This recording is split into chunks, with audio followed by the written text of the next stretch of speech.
Hi guys, hope you're doing well. This is Rowlands. I'm a nutritional balancing practitioner, and in this video I'm going to talk about why people fail. So people fail on a nutritional balancing program for a variety of different reasons, but one of the main reasons is that a lot of people start the program and they're very ill.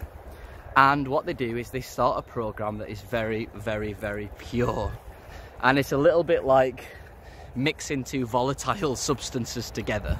You know, if you get someone that's super ill attached to a program that's super pure, then you generally get some big healing reactions, some huge changes in your life, and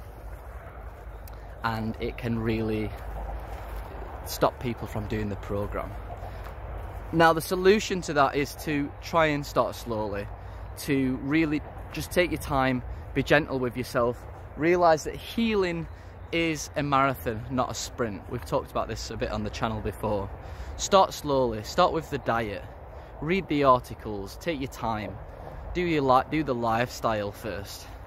All of this is super important, just to take your time and just to ease yourself into the program, because if you don't do that, you'll probably, you know, you'll get huge healing reactions and that can send you off. Now, I've kind of started to realise this more and more as I've been a practitioner. There is some people out there that are just kind of pretty kind of, they have this warrior mindset. I got brought up playing professional football at a high level, so from a young kid I was quite used to really like getting pushed through extreme environments. It's a lot more extreme than you think. You know, I was super fit.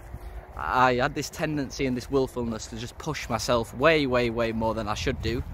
But in hindsight, it did help me to a certain extent, because I did just go into the program 100% and I pushed through all of the intense, horrible experiences that a lot of people get.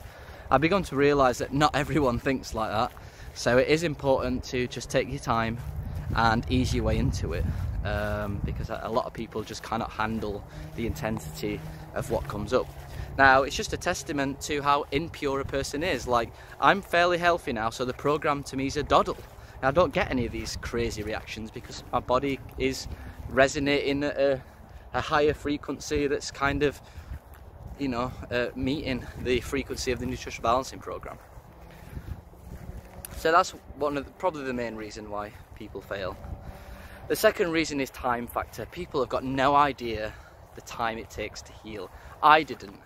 I just couldn't comprehend how ill I was. It was something that was just, it was a shock to me actually when I began the program and started to feel the exhaustion that had been there for years, but I was just hiding it through fight or flight and various other stimulants. People are shockingly ill. I was exhausted, absolutely exhausted, for at least a couple of years maybe, or a year or two, and people just can't comprehend that. People don't realise it. They think there's something wrong with the program. There's nothing wrong with the program. It's their bodies that are just so ill. But they don't realise how ill it is, and it takes time. It takes time. It really does take time, and it takes time to change the thinking as well. I mean, you know, I'm kind of glad that I didn't get, I didn't go from A to Z in 3 months, because I wouldn't have learnt anything. I wouldn't have gained maturity. I wouldn't have, you know, had all these insights, these spiritual experiences. I wouldn't be as passionate as I am today, because I think it would have been too easy. I would have just got straight back into my unhealthy patterns as soon as I healed myself, because I hadn't appreciated it. So there is benefits to the time it takes to heal. Other reasons why people struggle is that people are some people are too squeamish. They worry too much. They worry about the slightest little things. They worry about coffee enemas. They worry about, you know, lights in the sauna, and they freak out about tiny things. And a lot of this is to do with like copper toxicity and mercury toxicity, but that's another issue. There are quite a few more. People tend to be some people are just researchers. They think they know better than the program, which is easy to do, I suppose, because you know, a lot of the programs out there don't work. You know, so a lot of people are like, oh, I'll just add this to the program, I'll add that to the program, and they don't realise that Dr. Wilson has pretty much 97-98% of the time tried most things, and the program is extremely precise. So if you add things, like, I'll just add some fruit, or I'll just add this, or I'll just add that, it doesn't quite work out. I'm surrounded by a lot of my friends now. They're not on the program completely, but through their own means, they have kind of come to a healing lifestyle that's very similar to the program, but it's just some things are just slightly off, and they're astounded when I say to them, well, your diet is pretty much bang on, but if you just removed fruit from your diet, you'll start to have healing reactions. And they just don't believe me, they don't believe the precision. And then they'll remove fruit and then they'll have healing reactions. It's quite crazy. I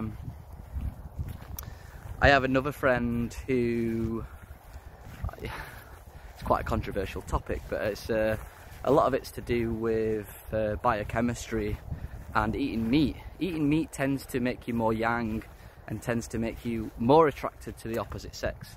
And she was a bisexual, and I kind of said to her, look, you know, there's research out there saying that actually if you increase meat, you increase yang energy, that people start to be more attracted to the opposite sex. And she got really triggered by that, and I just said, well, you know, try it one time, just increase your meat, see what happens. And she did do, and a couple of months later she came back and she's like, you were right, you know, I don't have them feelings anymore. So I understand that's a very controversial topic. I don't really like talking about it too much because I get a lot of backlash, but that's the truth, that's just research, it's not my own opinion. So that's just an example. So that's pretty much it really. I don't want to go too much into all that sort of stuff because there's a lot of different things that kind of put people off the program, but they're really the main ones. So what I would say to people is just try and relax. I know it's difficult, learn about the program, take things slowly, and speak to your practitioner a lot, get involved with the community, and that's the best way to do it, and trust in God. Again, I was an atheist when I started this, but God is real, and you can tune into that help, and if you pray and ask and use your intuition, you'll get the answers. Alright, cool. So if you want to start a development program, feel free to email me, lewis@deephealingspace.com, and I'll chat to you all soon. Bye.